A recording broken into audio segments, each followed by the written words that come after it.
बहुत ஒரு डिफरेंट लग கிளி रहा है ना अजीत सर। காதலில் ஒரு கிளி ஆசையில் சேரும் நேரம் இது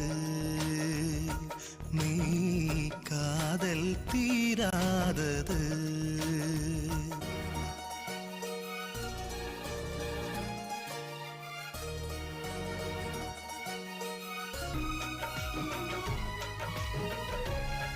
யார் மீது ஆசை கூடி போக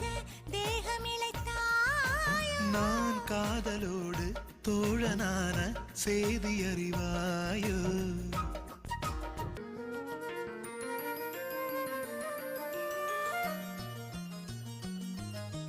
உன் சேலை கூறும் காதல் பாடம் நான் பயில வேண்டும் என்